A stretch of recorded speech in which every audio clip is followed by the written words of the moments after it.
Hi friends, welcome to Tamil quick vlogs. இன்றைக்கி நம்ம வீடியோவில் டெய்லியுமே தோசை இட்லின்னு சொல்லி ஒரே மாதிரி சாப்பிட்றீங்களா? அப்போ கொஞ்சம் டிஃப்ரெண்ட்டாக கோதுமாவும் ரவையும் வச்சு ஒரு சூப்பரான பிரேக்ஃபாஸ்ட் ரெடி பண்ணலாங்க.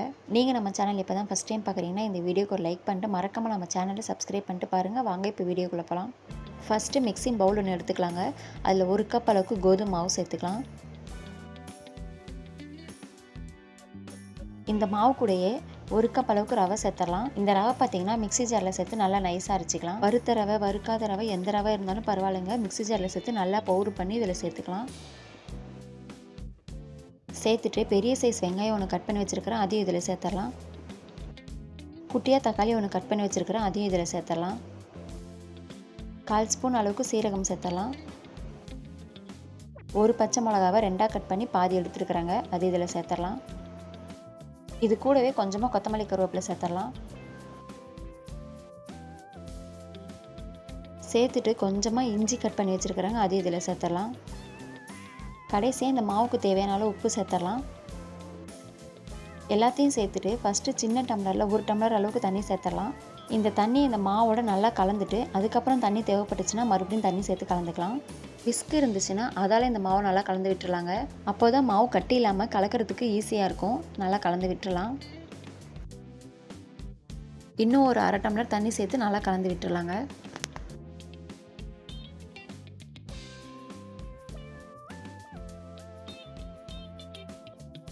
அவ்வளோதான் பாருங்கள். தோசை மாவு பதத்துக்கு இந்த மாவு நல்லா தண்ணி ஊற்றி கலந்துக்கலாம். நம்ம கரண்டியில் மாவு எடுத்தால் இந்த மாதிரி இருக்கணுங்க. இதுதான் கரெக்டான லெவலு.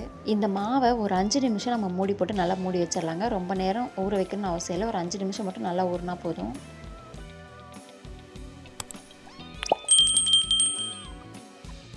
அஞ்சு நிமிஷம் கழிச்சு இப்போ இந்த மாவு ஓப்பன் பண்ணலாம்.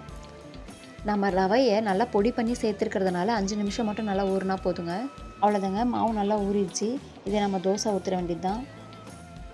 ஸ்டவ் ஆன் பண்ணி நம்ம தோசை கல் வச்சிடலாம். கல் நல்லா சூடானதும் நம்ம தோசை ஊற்றிடலாம்.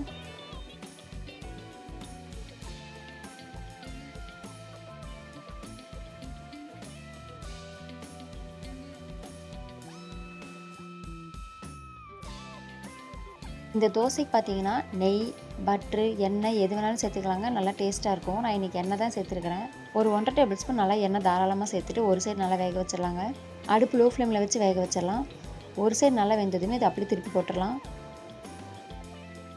இந்த தோசை பார்த்திங்கன்னா 2 சைடுமே நல்லா வெந்ததுமே ஒரு பிளேட்டுக்கு மாற்றிக்கலாம். இதே மாதிரி மீதி மாவுலேயும் நம்ம தோசை சுட்டு எடுத்துக்கலாம்.